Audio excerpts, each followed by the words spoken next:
zan faɗa maka alawan wanda idan ka ga mace tana nuna maka ƙaunarka take yi, amma a cikin zuciyarta tana yin iya ƙoƙarinta ne ta ga ta ɓoye maka, amma saboda tsabar ƙaunar da take yi maka wannan abubuwan ba za ta taɓa iya controlling ɗinsa ba, dole sai ka gani. Na ɗaya shine lashe leɓanta.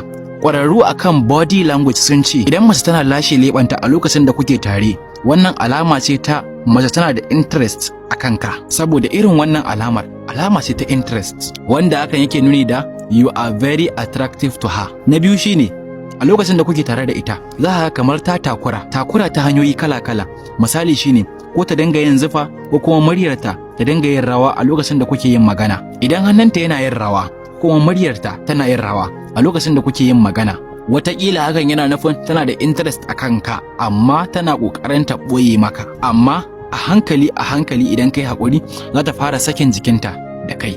Na uku shine mace za ta iya ƙirƙirar body language wanda za ka gane cewa ƙaunarka take yi, kamar su zama kusa da kai ko kuma tsayawa kusa da kai sosai, ko kuma ka ga idan kuna tare ko kuma kuna zaune za ka kafafuwanta straight kai suke kalla. Irin waɗannan body languages ɗin su ne suke nuna she is interested in you, kuma ƙofofi a buɗe suke, kawai kai ake jira kai motsi. A ɗayan hannun kuma idan kafafuwanka a lokacin da kuke tare ba sa kallon ka straight, wannan alama ce ta she is not interested in you. Na hudu shine duk kankantar abin da ka faɗa mata ba za ta manta da shi ba. In dai har ka ga mace ba ta iya mantawa da duk kankantar abin da ka faɗa mata, wannan alama ce ta tana mayar da hankali a kanka, tana mayar da hankali akan abin da kake faɗa mata fiye da yadda kake tsammani. Ka sani mata suna mayar da hankali ne akan irin mutumin da suke da interest akan shi. Misali shine idan mace tana da interest akan ka, ba za ta manta da favorite music ɗinka ba, wato music ɗin da ka fi so da kuma abincin da ka fi so. Na biyar shine idan mace tana ƙaunar ka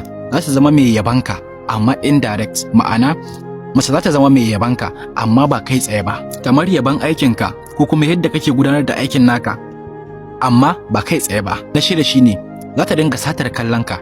Idan har mace tana da interest a kanka za ta dinga satar kallon ka kai kanka baka sani ba. Wannan satar kallon naka yana ɗaya daga cikin gwaji dan kawai ta ga yadda za ka yi reacting. Tsayar da idanta cak a kanka ba kowace mace bace za ta iya, in dai har ƙaunar ka take yi. Shi yasa za ka ga kana juyowa ita za ta yi ƙoƙari ta ɗauke kanta da sauri.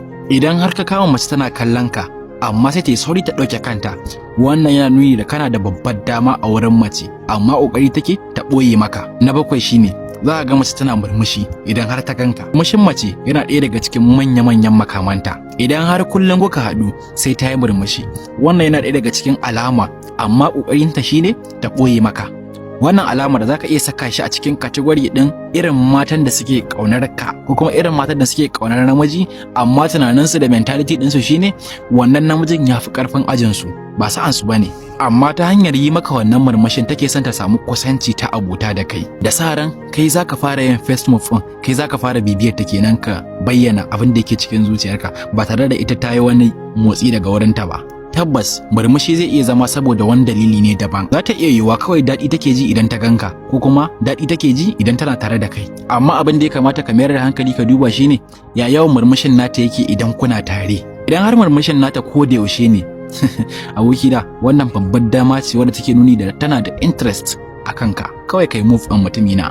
Ga wata yar garaɓasa da zan ƙara muku a kai, mace za ta yi iya ƙoƙarinta kawai ta ga ta yi kyau saboda kai. Idan ta saka extra effort dan kawai ta ga ta yi kyau a inda kake, kamar su yin makeup sosai, saka kaya masu kyau, wannan alama ce wadda take nuni da tana ƙaunar kallon da kake yi mata, ko kuma tana ƙaunar yadda kake kallonta. A ƙarshe dai farko manta ina sai da takalma.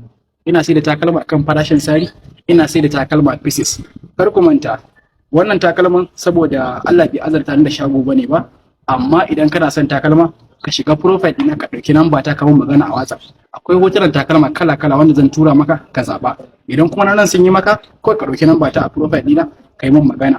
Kar ka manta, ko sari kake yi ko ina kake a faɗin Najeriya da kewayen Najeriya, zan tura maka kaya su je su same ka cikin aminci. Allah ya sa mu dace.